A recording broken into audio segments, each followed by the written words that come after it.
마음이 청결한 자는 복이 있나니 그들이 하나님을 볼 것이며, 이 청결하다는 말 헬라어로 카타로스라고 하는데, 이 단어는 막 섞여 있지 않다, 혼잡하지 않다, 나눠져 있지 않다. 그래서 마음이 청결하다는 것은 마음의 방향이 복잡하게 이렇게 얽혀 있는 게 아니라 세상 것들로 오염되지 않고 순수하게, 순전하게 하나님을 향해 있는 것을 뜻합니다. 사람은 자기가 가진 마음의 창을 통해 사람을 보고 세상을 바라봅니다. 빨간색 안경을 끼면 빨갛게 보이고 파란색 안경을 끼면 파랗게 보이는 것입니다. 청결하게 된다는 것은 이런 색안경을 다 버리고 하나님이 주신 그 눈, 그 마음으로 본다는 그런 뜻입니다. 그렇기 때문에 그 사람의 생각의 틀을 잡아주는 교육이 참 중요합니다. 가정이나 학교나 교회에서 교육에 따라서 아이들이 세상을 보는 눈이 만들어지는 겁니다. 애들이 태어나서부터 인종차별적 눈을 가지지 않아요. 근데 세상에서 배운 게 그런 거니까, 부모에게서 배웠으니까, 세상에 배웠으니까 그런 거예요. 순수한 백지와 같은 아이들을 무엇으로 그림을 그려주는가는 어른들의 책임이죠. 1970년대, 80년대 미국 이민사회만 해도 이렇게 작고 힘들었지만, 어떤 미국에 이민 와갖고 동포사회가 참 어떻게 잘 살아볼 수 있을까? 미국의 책임 있는 민족으로 어떻게 발전할 수 있을까? 이런 고민들을 많이 해가지고, 특별히 80년대에 이제 한국에서 해직 교수나 민주 인사들이 많이 왔었습니다. 그래서 강연이 많았어요. 근데 많은 강연한 분들이 계시지만, 그래도 인기 있는 강연을 탁월하게 이 강연을 잘하는 분들을 제가 꼽으라면 저는 김동길 박사님하고 한한상 교수님입니다. 김동길 박사님은 조금 보수적인 입장이고 한한상 교수님은 좀 진보적인 입장인데, 특별히 이제 뉴욕이 그런 복을 많이 받으셨죠. 한한상 교수님은 여기 브루클린 연합장로교에서 전도사를 하셨어요. 그때 제가 가깝게 어른을 모실 수 있었는데, 근데 김동길 박사님이나 한한상 장로님 같은 분들이 꼭 강연을 할 때 빠지지 않고 하시는 말씀이 있어요. 훗날에 남한과 북한이 통일이 되면 통일된 한국의 대통령이 될 사람은 미국에서 다양한 문화, 다양한 민족, 인종 가운데 민주주의를 잘 배워온 코리안 아메리칸 2세나 3세가 대통령이 돼야 된다, 이런 얘기를 했어요. 다양한 세상, 나와 생각이 다르고 나와 문화가 다르고 종교가 다르더라도 함께 더불어 살아가는 민주주의 훈련 받은 사람이 대통령이 돼야 된다. 근데 지난 20년 이렇게 세월을 보면 미국만이, 전체 사회만이 아니라 동포사회라는 게 넓게 보고 남을 이해하고 다각적인 다양한 면에서 더불어 살아가는 민주적인 훈련을 받은 게 아니라 오히려 거꾸로 되고 있어요. 세상이 더 극단적으로 갈라지고 더 편협되고, 참 안타까운 노릇이에요. 이래가지고는 이거 우리 2세 3세가 대통령 되기는 글러먹었어요. 오히려 한국에 있는 사람들이 더 그런 게 발전됐다고 할 수 있어요. 왜 그러냐? 대부분 전화기만 키면 거기 퍽 튀어나오는 유튜브나 카톡 이런 것에 빠져있기 때문에 그냥 들어오는 그 허접한 쓰레기 같은 거 바라보다가 편협적인 생각으로 갈라진 세상이 된 겁니다. 아이고, 별 쓰레기 같은 게 다 들어와요. 그걸 또 우리 교인들도 또 들러 날르는 분들도 있더라고. 참, 아니 쓰레기를 왜 들러 날러? 그렇게 판단력이 없나? 무엇보다 우리는 성경을 살아가는 잣대로 삼은 사람들입니다. 그러니까 성경적 가치관을 잘 알아야 하고 성경적 가치관을 기준으로 살아야 돼요. 구약은 물론 신학에서 제시하는 세계관과 철학은요, 세상이 감히 범접할 수 없는 위대한 하나님 나라의 걸 제시해줘. 위대한 거예요, 위대한 가르침. 그런데 안타깝게 오늘날 교회들에 보면 잘못된 세상적 허접한 쓰레기 같은 생각들이, 가치관이 들어와서 이게 오염이 되어버렸어요. 분별 능력을 상실해버렸어요. 그 결과라고 할 수 있는 지난 주간 한국 교회 신뢰도가 조사 결과가 나왔어요. 신뢰 조사. 가톨릭 교회는 28%가 대한민국 국민이 신뢰 안 됩니다. 그러니까 10명 중에 3명이 가톨릭 교회를 신뢰해요. 불교는 27%예요. 27%. 개신교는 몇 프로일까요? 개신교는 17%예요. 17%. 가톨릭은 말할 것도 없고 불교보다도 신뢰도가 우리가 뚝 떨어져요. 뭐 여러 이유가 있겠지만 그 중에 하나는 우리 너무 많아요. 개신교 목사는 10만 명이 넘어요. 10만 명이 대한민국에. 가톨릭 사제는 신부는 5,800명이에요. 불교는 2만 명이에요. 승려가. 워낙 숫자가 많은데 그것만이 아니라 기본적으로 가톨릭은 하나의 교단이고 불교도 조계종이 중심으로 하나라고 할 수 있어요. 근데 우리 개신교는 장로교만 교단이 200개가 넘어요. 장로교만. 그러니까 자기 마음에 안 들면 교단 하나 세웠고 자기 멋대로 신학교 세우고, 그러니 신뢰도가 떨어지는 거죠. 뉴욕만 봐도 뭐 신학교 차려놓고 자기가 총장이라고 그러고 학장이라고 그러는데 생전 들어보지 못하는 신학교에서 총장 학장 다 해갖고 가운 줄서 친 거 듣고 왔다 갔다 하고, 죄송하지만 아무나 막 목사 안수 주고 교단 만들고, 한마디로 개판이에요. 신뢰도가 떨어지지 않을 수가 없어요. 신뢰도가 떨어지지 않을 수가 없어요. 미국 개신교는 그래도 38%라니까 미국 개신교는 그래도 좀 나은 것 같아요. 미국 한인 이민교회는 조사가 안 됐으니까 몰라요. 아마 60% 되겠죠? 굉장히 높겠죠? 그럴 리가 있겠습니까? 이게 현실이에요, 우리예요. 그러니까 예수님 마태복음 5장에서 7장에 있는 산상보훈의 말씀이 참 중요합니다. 우리는 이 앤드루 잭슨 대통령이 성경 다 필요 없이 빼고 진짜 엑기스만 챙긴다고 한 게 잭슨 성경이라는 게 있었는데 옛날에 그게 산상보훈 말씀이에요. 특별히 오늘 읽은 마태복음 5장의 팔복을 중심으로 해요. 이거만큼은 지켜야 된다. 우리가 정말 이런 아사리판 같은 세상에 산상보훈 말씀, 팔복 말씀, 우리 신앙생활의 기준이 되어서 살아야 돼. 참 중요한 겁니다. 오늘 예수님은 마음이 청결한 자는 복이 있나니 그들이 하나님을 볼 것이며 했어요. 마음이 깨끗해지면 우리의 보는 틀이 바뀌고 그렇게 되면 하나님을 볼 수 있다 이런 겁니다. 우리가 하나님이 보여주시는 걸 볼 수 있어야 됩니다. 사탄막이 악한 영이 보여주는 걸 보면 안 돼요. 큰일 납니다. 우리가 하나님이 깨닫게 하시는 것을 깨달아야 합니다. 사탄막이 악한 것들의 가르침에 빠지면 안 되는 거예요. 왜 하나님을 보는 게 복일까요? 그렇다면 하나님을 보지 못하는 것은 복의 반대이니까 저주예요. 저주. 왜 그럴까요? 첫째, 하나님을 본다는 것은 하나님의 임재 속에 우리가 사는 축복입니다. 성경에서 가장 큰 축복은 하나님의 임재하심이에요. 우리 가운데 거하심. 민수기 말씀에 보면 여호와는 그의 얼굴을 내게 비추사 은혜 베푸시기를 원하며 그렇게 했어요.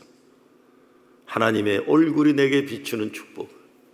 그래서 성경에서 가장 큰 약속은 내가 너와 함께 하겠다. 내 얼굴을 너에게 비추리라. 이게 축복입니다. 하나님을 본다는 것은 하나님이 나와 함께 하신다는 것을 믿는 축복입니다. 그래서 하나님을 보는 사람은 절대 혼자가 아닙니다. 하나님이 함께 계시는 삶을 사는 거예요. 고난 속에서도 버려지지 않아요. 왜? 하나님이 도우시니까, 구원하시니까, 하나님이 함께 하시니까 가장 중요한 것 중에 하나가 삶에 거룩한 의미가 생기는 거예요. 내 삶이 참 의미 있는 삶이구나. 그러니 어떤 삶의 현실을 있어도 극복하고 하나님이 내게 맡겨주신 거룩한 인생을 살 수 있는 겁니다. 하나님을 보는 사람은 삶의 목적, 삶의 방향이 분명하게 살 수 있는 복을 받습니다. 성경에서 하나님을 본 사람들은 모두 인생의 거룩한 목표와 방향을 발견합니다. 모세가 중년의 미디안 광야에서 다 실패한 인생을 사는 줄 알고 살다가 꺼지지 않는 떨기나무에서 하나님을 만나요. 그리고는 완전히 찌그러진 인생인 줄 알아요. 그래서 자기 첫 아들 이름을 게르솜이라고 했잖아요. 게르솜이라는 뜻은 내 인생은 개털이다 이런 뜻이에요. 완전히 순수한 우리말은 내 인생 그냥 뭐라 그러죠? 꽝이다, 꽝 이런 뜻이에요. 그렇게 인생에 대해서 좌절했는데 꺼지지 않는 불꽃 하나님 만나고 나서는 400년 노예 생활하던 유대 민족을 이끌어내는 민족의 지도자로 사명을 받는 겁니다. 예수 믿는 사람들을 잡아 죽이는 일 열심히 하는 사울이 다메섹에서 꼬꾸러지면서 부활하신 주님 만나면서 세상 복음 전파의 길을 열어가는 사명으로 살다 순교합니다. 하나님의 본다는 것은 하나님 기쁨과 영광이 되는 인생의 길을 살 수 있다는 것입니다. 그래서 하나님을 보는 사람들은 길을 잃지 않습니다. 세상은 방향을 잃고 방황하지만 하나님을 보는 사람은 아름답고 거룩한 목적을 가지고 살아가는 겁니다. 그래서 하나님을 보는 사람은 삶의 현실이 어떠하더라도 그 안에 감추어진 하나님의 은혜, 하나님의 축복을 볼 수 있는 겁니다. 하나님을 본 사람은 그래서 고난 속에서도 희망을 보고 촉박한 세상 혼란한 속에서도 천국과 하나님의 나라를 볼 수 있는 겁니다. 가정에서, 교회에서, 세상에서 우리가 사랑해야 하는 사람들 속에서 하나님의 형상을 발견해야 돼요. 내 아들 저놈 저 얼굴에 하나님의 모습이 있네. 잘 보면 있어요. 잘 보면. 전 지금도 생각하면 깜짝깜짝 놀라는 게 하나 있어요.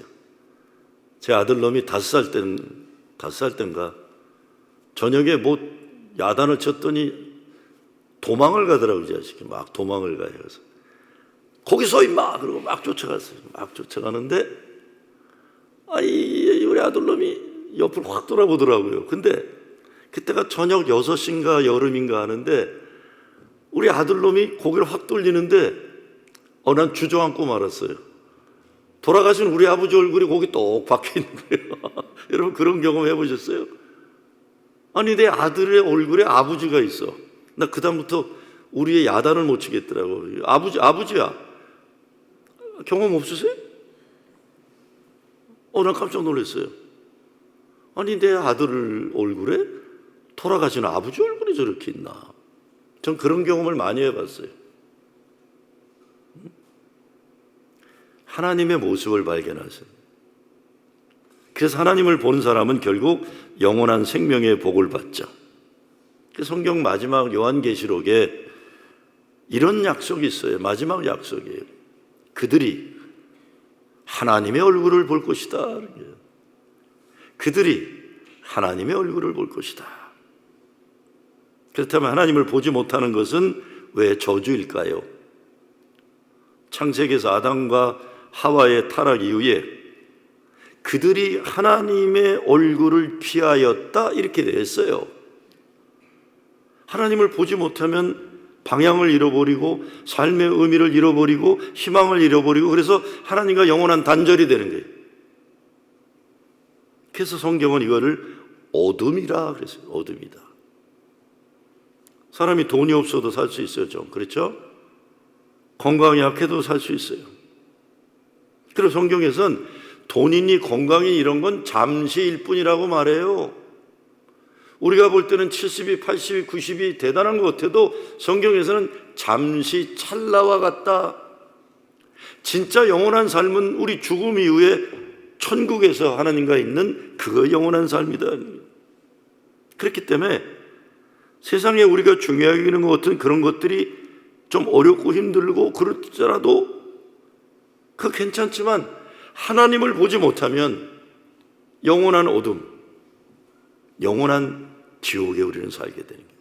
얼마나 불행해요. 그런데 이 시대의 특징이 있다면 마음의 혼탁함입니다. 이 마음이 맑은 사람 찾기가 참 어려운 시대에 살고 있어요. 꼬여있고 그래요 사람들. 저 얼마 전에 누가 여기다가 아니 말을 좀 알아듣게 하라 그랬어요. 뭐가 그렇게 복잡하냐? 복선이 많냐? 정확하게 얘기하라 좀. 뭐 이렇게 신경 쓰는 게 많아가지고 지렁지렁 깡통 끌고 오면서 얘기하는 것이 얘기해요. 마음이 맑은 사람 찾기가 참 어려워요. 요즘 세상을 보면 사람들이 넓고 깊고 높고 이렇게 보르지 않고 점점 좁게 봐요. 사람을 만나 대화하는 것이 아니라 아까 말씀드린 대로 유튜브나 뭐 카톡 들어오는 거 보면 들여다보고 자기가 익숙하고 좋아하는 것에만 빠져가지고 다른 생각을 가진 사람들 만나서 폭이 넓어지는 그런 성숙한 인생이 아니라 아주 좁아드는 좁은 인간이, 그래서 내 생각과 다르면 쉽게 배척하고 뭐 이러고 살아요. 무서운 세상입니다. 여러분 요즘 페이스북이나 유튜브 이 컴퓨터 인터넷이 나보다 더 잘 알아요. 제가 주초에 달라스에 모임이 있어 갔다 왔는데 뉴욕에 와 있는데도 제 페이스북에 계속 뜨는 거는 달라스에 관한 거예요. 뭐 달라스 어디 가면 좋고 뭐가 먹으면 맛있고, 난 뉴욕에 와 있는데도 참 무서워요. 얼마 전에 은퇴한 제 선배 목사님 페이스북에 보니까 아니 노인네 페이스북에 그래 거의 다 뻘거벗은 여자들 사진이 이렇게 많아요. 그래서 내가 아니 목사님 이게 뭡니까 이게 갑자기 노인네가 이게 무슨 주책이요? 야야 큰일 났다 그래. 아니 페이스북을 보다가 좀 예쁜 여자 사진이 있길래 누구 집 딸인가 그리고 홀랑 눌렀더니 아니 계속 전 세계 뻘거벗은 여자가 다 들어오는 거예요 여기 그냥. 왜 그러냐면 컴퓨터가 인터넷이 알아요. 저 사람은 여자 뻘거벗은 걸 좋아하나 보다. 이게 계속 달려드는 게 이거 어떡하니 이거 창피해 죽겠다. 제가 뭐라고 얘기했는데 방송에 녹음되니까 말은 못하겠어요. 내가 뭐라고 그랬냐면요, 아유 그냥 즐기세요 그랬어요. 뭐 어떡하겠어요. 이거 잘못 누르면 안 됩니다 여러분. 잘못 누르지 마세요. 자, 망신당하기 딱 좋은 세상에 그걸 모르면 딴 사람들은 저 목사님이 멀쩡하다가 늙어갖고 지금 이게 무슨 노망이냐 그러죠. 그게 아니에요. 그분이 그냥 누구 집 딸인가 가면 잘못 눌러가지고 지금 난리가 난 거예요 지금. 그러니까 우리가 사는 세상은요 보다 넓은 세상을 경험하는 게 아니라 계속 알고리즘이라는 게 비슷한 편협된 그런 것만 들어와요 우리에게. 이런 세상이 되니까 자기만 옳다고 고집하고 자기와 다른 사람은 뭐 어쩌다 저쩌다 뭐 오른쪽이다 왼쪽 해대고 하여간 수준이 떨어진 짓들이에요. 그래서 세계 곳곳에서요 여러분 잘 생각해 보세요. 한 20년 30년 전만 해도 나라 간에 문제가 있으면 미국이 해결 못하면 카나다가 개입하거나 러시아가 해결 못하면 중국이 개입하거나 하면서 어떻게라도 외교적으로 풀어보려는 굉장히 노력했더랬어요. 근데 요즘은요 싫으면 폭격부터 해요 그냥. 근데 폭격부터 해. 나 참 이런 세상이 이게 어쩌려고 이러는 거예요 이거. 이것이 말세에 나타나는 인간이 겸허하지 못하고 자기가 하나님이라고 착각하는 교만의 바벨탑입니다 이게. 교만하니까 배우려 하지 않고 결국 하나님을 보지 못해요. 우리가 하나님을 보는 복 받기 위해 마음이 청결해야 됩니다. 마음이. 그러기에 겸손해야 돼. 마음이 열려야 되고, 특별히 나이를 먹으면서 사람들은 자기 경험이나 자기가 아는 것에 대해 고집이 강해져요. 다른 사람들 말을 귀담아 듣지 않으려고 하고 배우려 하지 않는 경향이 있어요. 얼마 전에도 교회에 하다가 끝나고, 아니 노인네들 말 좀 하지 말라고. 젊은 사람들이 말할 기회를 주고 영어권 사람들이 말할 기회를 줘야지. 아니 이게 나이 먹은 장로님들만 자꾸 얘기하면 젊은 사람 다음부터 모임 안 오는데, 그러지 말라고 그랬어요. 좀 그냥 익숙한 거예요. 익숙한 거. 이 나이를 먹으면 이렇게 우리가 이렇게 돼 버립니다. 저도 진짜 젊은 사람들 만나면 혀를 깨물어요. 가만히 있으려고. 전 요즘 젊은 사람과 대화를 하다 보면요, 야, 이 사람도 똑똑하다 이런 거 많이 깨달아요. 나는 뒤졌다 이런 생각을 많이 해요. 이게 자꾸 배우고 싶어요. 제가 월요일만 되면 9시에 공부 모임이 있어요. 그 공부 모임에서 발표하는 사람들은 주로 옛날 20년 전 제 전도사 출신들 다 그래요. 그 사람들 20년 후에 보면 다 제 스승이에요. 그런 걸 어떻게 알아? 근데 왜 목사님 이런 거 모르세요? 옛날에 목사님도 똑똑했잖아요. 야, 이거 많이 배운다 그러네요. 그러니 자꾸 배우고 싶고, 말을 많이 하기보다 더 많이 들어야겠고, 공부하지 않으면서 아는 체 하지 말아야 하고, 내가 아는 것, 경험한 것에 고집하거나 절대적인 진리인 것처럼 착각하지 말아야 하는데요. 옛날에 우린 이랬다. 그 얘기들 좀 그만하세요. 요즘 젊은이들은 어떤 생각을 할까? 요즘은 그래? 와, 자, 또 배우네? 이렇게 해야 되는 거지. 옛날엔 이랬는데 젊은 것들이 뭐하라? 이러면 곤란합니다. 곤란해. 요즘 제 친구들 카톡방에 주로 들어오는 내용들이 이런 거예요. 우리 친구들이 다 이제 7학년이잖아요. 이런 게 들어와요. 나이 먹으면 하지 말아야 할 것들, 이런 게 들어와요. 나이 먹으면 해야 할 것들, 이런 게 들어와요. 얼마 전에 들어온 글에 보니까 나이 먹으면 이 세 가지를 하지 말라고 하더라고요. 따, 삐, 빠. 따, 삐, 빠를 하지 말래요. 따는 뭐예요? 따지지 말아라 그래요. 나이 먹은 사람들 모임에 가면 서로 자기가 맞다고 우겨대다가 쌈박질해요. 이제 다 돌아가셨는데 우리 외삼촌 오래전에 제가 식사 모시러 시카고에 갔더니 외숙모하고 싸우더라고요. 밥 먹으면서. 외숙모가 프랑스라고 그랬어요. 뭐를. 그랬더니 우리 삼촌이 이 옆에 내가 뭘 모르면서 아는 체인데 프랑스가 뭐냐 불란서지 그러더라고요. 그래서 밥 먹다가 이 노인네들이 지금 왜 싸우나. 이게 불란서지. 근데 우리 외숙모가 황해도 사람인데 젊었을 때는 삼촌이 그럼 참더니 노인네가 되니까 안 참더라고요. 프랑스지 무식하게 불란서라고 그러는 거예요. 이거 아니나 다를까. 시카고에서 연락이 왔어요. 우리 삼촌 집에서 쫓겨났어요. 젊었을 때는 우리 외숙모가 잘 참더니, 여러분 그거 아세요? 황해도 사람들이요 충청도 사람보다 고집이 셉니다. 그거 아시죠? 못 이깁니다. 황해도 사람 굉장히 자기가 강한 사람들. 우리 외숙모가 젊었을 때는 그냥 쥐 죽은 듯이 살더니 70 넘으면서 우리 삼촌이 쥐가 돼버렸더라고요. 완전히. 제가 시카고 가서 현금 들고 가서 무릎 꿇고 외숙모한테 바치면서 내가 잘못했으니까 나봐서 삼촌 좀 다시 받아주라고. 삼촌 이제는 그러면 안 돼.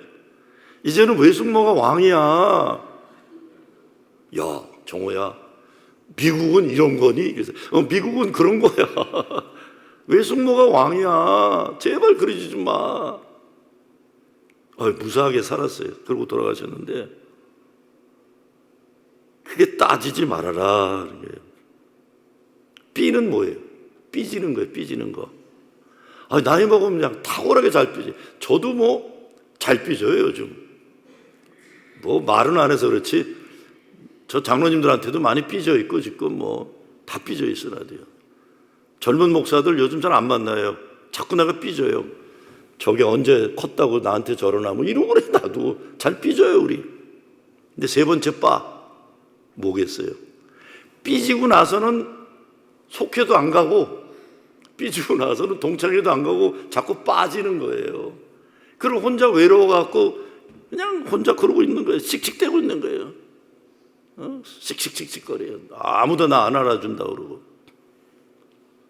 따지고 삐지고 빠지는 짓 하지 말아야 노년이 외롭지 않다는 겁니다. 나이를 먹을수록 겸손하게 배우려고 하면 존경받지만 따지고 아는 척하면 사람들이 싫어하니까 제발 그러지 말라는 거예요. 탈무드에 이런 질문이 나옵니다. 누가 지혜로운 사람인가? 유대 랍비들은 이렇게 답합니다. 모든 사람에게서 배우는 사람이다 그래요. 왜냐하면 마음이 열린 사람은 어디서나 하나님이 주신 깨달음을 보기 때문에 그래요. 닫힌 마음을 가진 사람은 하나님이 주신 은혜의 축복을 못 봐요. 근데 마음이 깨끗한 사람은 별거 아닌 삶 속에서도 하나님이 주시는 은혜와 축복, 기적의 역사하심을 봐요. 그러니까 행복하죠. 씩씩대면서 자기만 불행하면 자기만 손해예요. 유대민족 신앙의 기준이 되는 정사는 구약이지만 성경을 잘 이해하도록 모아놓은 가르침이 탈무드예요. 그리고 유대민족이 살아가는 삶의 지혜를 모아놓은 책은 미드라시예요. 구약 출애굽기에 보면 이런 말씀이 있죠. 모세가 돌이켜서 가서 보려 하매 하나님이 그를 부르셨다 이렇게 기록되어 있어요. 모세가 불타지만 타지 않는 떨기나무에서 하나님을 만나는데 그것에 대해서 미드라시는 이렇게 설명합니다. 많은 사람들이 그 떨기나무 옆을 지나갔지만 모세만이 거기에서 하나님을 만났다 그렇게 얘기해요. 왜냐하면 모세만이 멈춰서 서서 보려고 했기 때문이다 그럽니다. 여러분 이게 실패한 사람들이 가진 어떤 면에서 참 좋은 겁니다. 자기가 성공했다는 사람들은 자기가 대단한 줄 알아갖고 그냥 자기 길만 가요. 자기 말만 하고. 그런데 어쩌면 모세는 완전히 찌그러졌기 때문에 갈 데도 없었는지 몰라. 그러니까 이게 뭔가. 하나님의 계시는 특별한 장소에만 있는 게 아니라 하나님을 보려고 하는 마음을 가진 사람에게 보인다는 것입니다. 그 마음에 대해 랍비들의 해석을 보면 꺼지지 않는 불떨기나무는 모세의 마음속에 감추어져 있던 민족에 대한 뜨거운 사랑이다.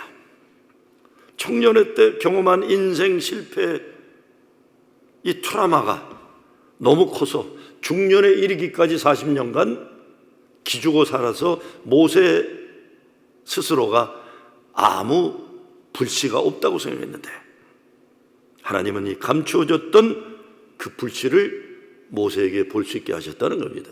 그 말은 하나님은 지금도 우리에게 우리 스스로가 삶에서 없어졌다고 생각하는 이제는 다 꺼져버렸다고 생각하는 그 불씨를 다시 보기를 원하신다는 거죠. 혼탁한 시대이기에 우리는 질문하게 됩니다.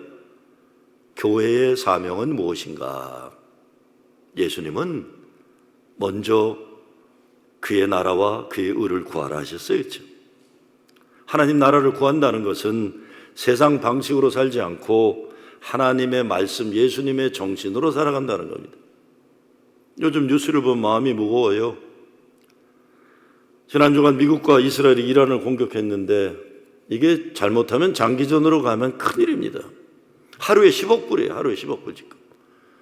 첫 공격할 때 50조가 들어갔는데 5조인가? 지금 국방부가 국회에다가 500조를 신청했다는 말이 나오고 있어요.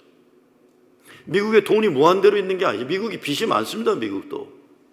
그런데 전쟁에 국가 예산을 그렇게 어마어마하게 써버리면 어떻게 돼요? 일반 백성들에게 필요한 건강을 위한, 복지를 위한, 교육을 위한 예산이 없어지는 거예요.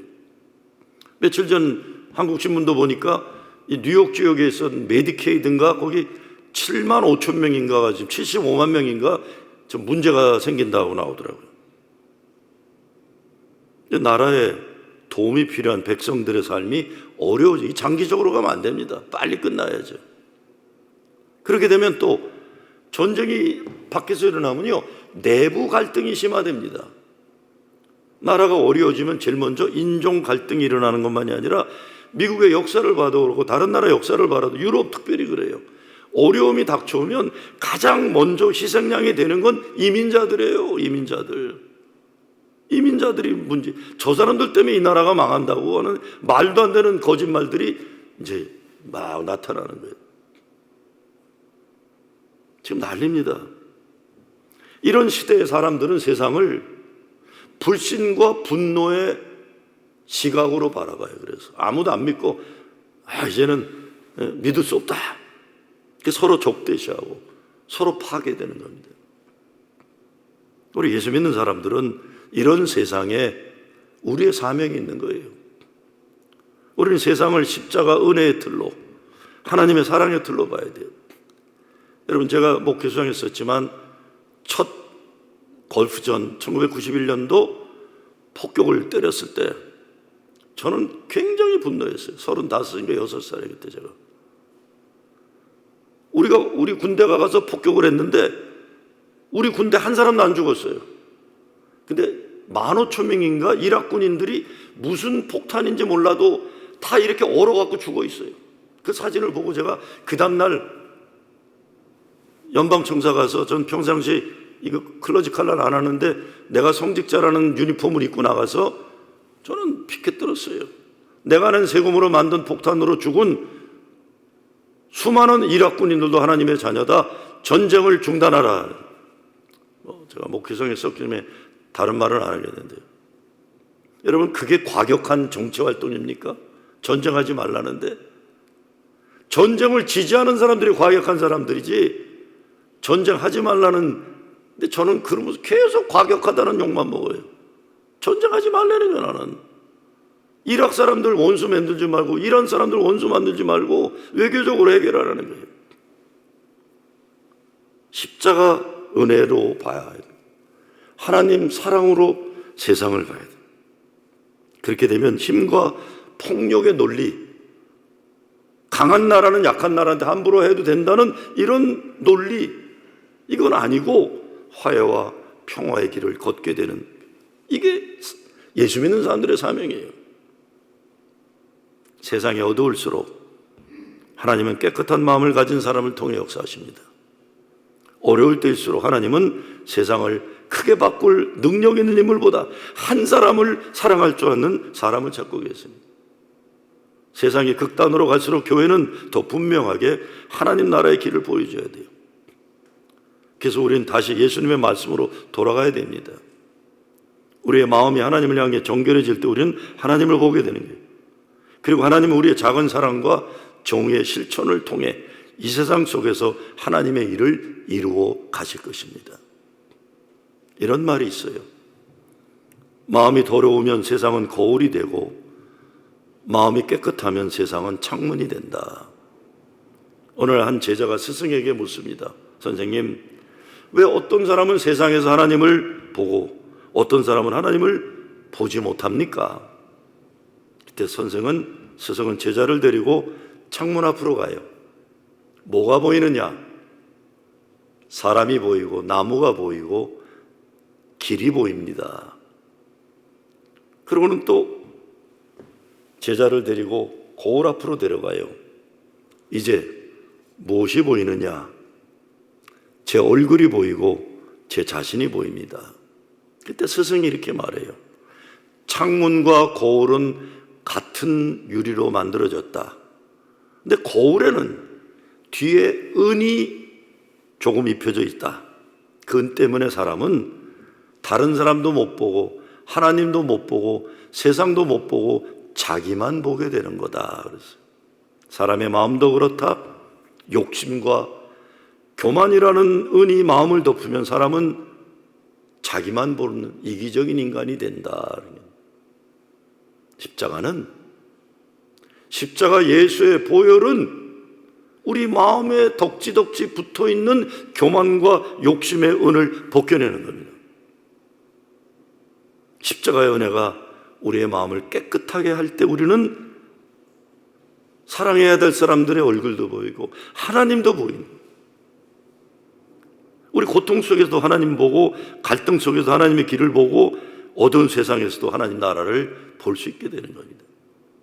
마음이 청결한 자는 복이 있나니 그들이 하나님을 볼 것이며, 매일매일 순간순간마다 하나님을 보는 여러분 되시길 주의 이름으로 축원합니다.